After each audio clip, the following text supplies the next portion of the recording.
నమస్తే. తెలంగాణ రాష్ట్రంలో ration కార్డుదారులకు shock తలగనుందా అంటే అవుననే అనిపిస్తూ ఉంది. అటు కేంద్రం, రాష్ట్రం సంయుక్తంగా చర్యలు చేపట్టినాయి. అంటే ప్రక్షాళన చేపట్టినాయి. అసలు రేషన్ కార్డు ఎవరికి ఇస్తారు? ఏ కుటుంబానికి ఇస్తారు? అంతే కదా! గ్రామాలలో వార్షిక ఆదాయం అంటే సంవత్సర ఆదాయం 1,50,000 ఉంటే వాళ్ళకి రావాలి. ఇక పట్టణ ప్రాంతాలలో తీసుకుంటే 2,00,000కు మించకుండా అంటే పైకి పోకుండా 2,00,000 లోపు వార్షిక ఆదాయం ఉంటే వాళ్ళకి రేషన్ కార్డు రావాలి పట్టణాల్లో. గ్రామాలలో 1,50,000 లోపు ఉంటాయి. కానీ కాంగ్రెస్ ప్రభుత్వం అయితే గొప్పగా చెప్పుకుంటుంది. ఉన్నదే 4 కోట్ల జనాభా 3 కోట్ల మందికి చేరినాయి రేషన్ కార్డులు అని చెప్తా ఉంది. మరి 3 కోట్ల మందిల గ్రామీణ ప్రాంతాల్లో 1,50,000 లోపే ఆదాయం వచ్చేటోళ్ళు ఉన్నారా వార్షిక ఆదాయం? పట్టణ ప్రాంతాల్లో 2,00,000 లోపే వచ్చేవాళ్ళు ఉన్నారా ఆదాయం? కార్లు లేవా వాళ్లకు? బిల్డింగ్లు లేవా? చాలామందికి ఉన్నాయి. చాలా ప్రక్షాళన జరుగుతుంది. అందుకే చాలామంది అనర్హులు. ఇప్పుడు సంవత్సరానికి 2,00,000 ఆదాయం కాదు, సంవత్సరానికి 1,50,000 కాదు, నెలకే 1,00,000 సంపాదిస్తున్న వాళ్ళు కూడా రేషన్ కార్డు ఉందంట. కార్లు, బిల్డింగ్లు అయినా కూడా రేషన్ బియ్యాన్ని తీసుకొని బ్లాక్లో అమ్ముకుంటున్నారట. ఎవరికైనా పైసా మీద ఆశ ఉంటుంది కదా, వాళ్ళు కూడా అట్లే చేసారు. కేంద్రం ఈ యొక్క చర్యను చాలా సీరియస్గా తీసుకున్నది. అనర్హులకు రేషన్ కార్డులను కట్ చేయబోతుంది ఖచ్చితంగా. కేంద్రం, రాష్ట్ర ప్రభుత్వం చర్యలు తీసుకొని ఇప్పటికే దాదాపు చాలామంది రేషన్ కార్డులే తీసేసింది. ఇప్పుడు ఇంకా ప్రక్షాళన జరుగుతుంది. మంచిదే కదా, జరగాలి కదా. రేషన్ కార్డులు ప్రభుత్వాలేమో గొప్ప చెప్పుకుంటాయి. పేదరికం, గరీబీ హటావు అని, గరీబీ హటావు పోదు చేయదు. ఇవాళ రేషన్ కార్డులు ఇచ్చినామని డంకా బజాయించి చెప్పుకుంటున్నారు కాంగ్రెస్ ప్రభుత్వం. ఎవరికి ఇచ్చారంటే ఉన్నోళ్ళకి ఇచ్చిండ్రు. ఇక్కడ మ్యాటర్ అదే ఉంది. ఒకసారి చదివినాక నేను మాట్లాడతాం. వల్ల రేషన్ కార్డు ఉన్నవారికి బిగ్ అలర్ట్. ఇలా చేస్తే మీ కార్డు కట్ అయినట్లే. ఎట్లనో అదే చూద్దాం మనం. రేషన్ కార్డులపై కేంద్ర రాష్ట్ర ప్రభుత్వాలు కీలక నిర్ణయం తీసుకున్నాయట. అర్హుల జాబితాను పరిశీలిస్తున్నాయి. అనర్హులను తొలగించే ప్రక్రియను వేగవంతం చేశాయి. ఇటీవల తెలంగాణలో 1,00,000కు పైగా అనర్హులకు కేంద్రం రేషన్ కట్ చేసిందంటే ఇంకా చూడు ఎట్లుందో కథ. రేషన్ కార్డు రద్దు చేయడానికి అసలు కారణాలేంటి? ఇటీవల కేంద్ర ప్రభుత్వం రేషన్ కార్డుల వెరిఫికేషన్ చేస్తోంది. అనర్హులుగా తేలిన వారిని తొలగిస్తుంది. తెలంగాణలో ఎక్కువగా రేషన్ కార్డులు రద్దు చేసింది. తెలంగాణలో దాదాపు 1.40 లక్షల రేషన్ కార్డులను తొలగించినట్లు పార్లమెంటులో కేంద్ర ప్రభుత్వం స్పష్టం చేసిందంట. నిబంధనలకు విరుద్ధంగా చాలామంది రేషన్ కార్డు పొంది సంక్షేమ పథకాలు పొందుతున్నారంట. దీనివల్ల అసలైన అర్హులకు న్యాయం జరగడం లేదు. ప్రభుత్వ సొమ్ము కదా, గట్లే తింటారు అడవులుగా. ఈ క్రమంలో అర్హత లేకపోయినా రేషన్ కార్డులు పొందుతున్న వారిని అధికారులు గుర్తించి నోటీసులు జారీ చేస్తున్నారు.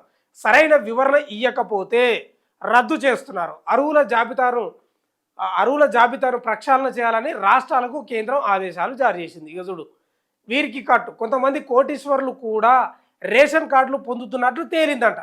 ఏం పోయే కాలం ఆ కోటీశ్వరులు అక్కడ ఇక అదేదో సామెత గుర్తొస్తుంది. దీంతో పాన్ కార్డు వివరాలను పరిశీలించి రేషన్ కార్డులను తొలగిస్తున్నారు. రేషన్ కార్డుదారుల పాన్ కార్డు వివరాలను ఇన్కమ్ ట్యాక్స్ డిపార్ట్మెంట్ ద్వారా సేకరించి అధికారులు పరిశీలిస్తున్నారు. ఆ వివరాల ఆధారంగా అనర్హులను తొలగించే ప్రక్రియ వేగవంతం చేశారు. ఇన్కమ్ ట్యాక్స్ చెల్లించే వారితో పాటు ఖరీదైన వాహనాలు ఉన్నవారికి గుర్తించి రేషన్ కార్డు రద్దు చేస్తున్నారు. ఇక ఆదాయం ఎక్కువ ఉన్నవారికి కూడా గుర్తించి రేషన్ నిలిపివేస్తున్నారట. రేషన్ పొందేందుకు పట్టణంలో వార్షిక ఆదాయం 2,00,000 ఉండాలి, గ్రామాల్లో 1,50,000 లోపు ఉండాలి. అయితే నెలకు 1,00,000 ఆదాయం వచ్చే కుటుంబాలు కూడా రేషన్ కార్డు కలిగి ఉన్నాయి. వీళ్ళు బియ్యాన్ని తీసుకొని బ్లాక్ మార్కెట్లో విక్రయించుకుంటున్నారు. అంటే డబ్బు ప్రభావం ఎంత పెరిగిపోయిందో మీరు అర్థం చేసుకోవాలి. దీంతో నిజమైన లబ్ధిదారులకు మాత్రమే అందించాలనే లక్ష్యంతో కేంద్ర రాష్ట్ర ప్రభుత్వాలు ముందుకెళ్తున్నాయి. మరణించే వ్యక్తుల పేర్లపై రేషన్ అంట. తెలంగాణలో 83,545 మంది మరణించిన వ్యక్తుల పేరుపై రేషన్ తీసుకుంటున్నట్లు తేలింది.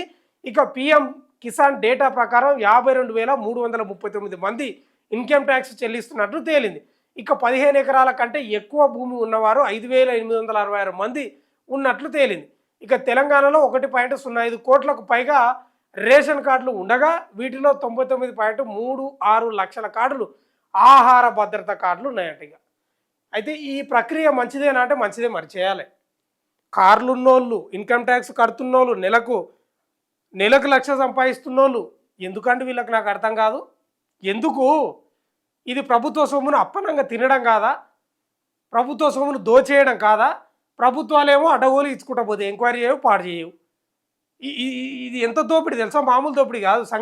ఇంకా రేషన్ కార్డులు కేవలం బియ్యం కోసమే కాదు, సంక్షేమ పథకాల కోసం కూడా ఉపయోగించుకుంటున్నాం. అంటే ఇప్పుడు దళిత బంధు ఉంది, అప్పుడు ఉండే కదా, రేషన్ కార్డు ఉన్న వాళ్ళకే దళిత బంధు. అట్లా అట్లా కూడా ఎత్తుకపోయినారు. ఎంత అన్యాయం అంటే ప్రభుత్వాల తప్పేది ఏం లేదు. ప్రభుత్వం సరైన వాళ్లకు అర్హులను గుర్తించి ఇవ్వాలి, కానీ లేదు. వాళ్ళ రాజకీయం కోసం గొప్పగా మేము ఇంతమందికి రేషన్ కార్డులు ఇచ్చినాం, లేకపోతే ఇన్ని కుటుంబాలకు రేషన్ కార్డులు ఇచ్చినాం, మాకు ఓట్ల రూపంలో రాలుతాయని వాళ్ళ యొక్క ఆలోచన. అదే అత్యాశ ప్రభుత్వానికి ఒక గుదిబండగా మారిపోయింది. అంతే కదా, ఓట్ల అత్యాశ వల్లనే ఇవాళ కేంద్ర రాష్ట్ర ప్రభుత్వం, కేంద్రం సీరియస్ అయింది, రాష్ట్రం పట్టించుకుంటలేదు. ఇంకా ఇప్పుడు వాడు 3 కోట్లు అని చెప్తా ఉన్నారు, 3 కోట్లకు చేరుతుందని చెప్తా ఉన్నారు కాంగ్రెస్ ప్రభుత్వం. వాళ్ళు ఇంకా ఒక 2 ఏళ్ళు అయితే 4 కోట్లు కూడా చేరుతుంది అంటారు. ఇంకా అసలు మొత్తం అసలు పేదలే ఉన్నారు. రేషన్ కార్డులు తెలంగాణలో కార్లు లేవు, బిల్డింగ్ లేవు, వాళ్ళకి ఏం లేవు, అంతరు పేదలే. రేషన్ బియ్యం తింటేనే బతురు, లేకపోతే లేదన్న స్థాయిలో చెప్తారు. అట్లా దిగజారే రాజకీయాలు. నిజమైన పేదలకు దక్కాలి, పేదలకు నిరుపేదలకు వీళ్ళకి దక్కాలి కదా రేషన్ కార్డు ఫలితాలు, కానీ అనర్హులకు దక్కుతున్నాయి. అయితే ఈ కేంద్రం చేపట్టిన ఈ చర్య అనేది 100% మంచిదే, చేయాల్సిందే. పేదలు పైకి రావాలి. ఎప్పుడు వస్తారండి నాకు అర్థం కాదు. ఉన్నోడు కూడా బియ్యం తీసుకొని అమ్ముతున్నాడట బయట, ఎంత సిగ్గుచేటు చూడు. కాబట్టి 100% ఈ చర్య సరైనదే.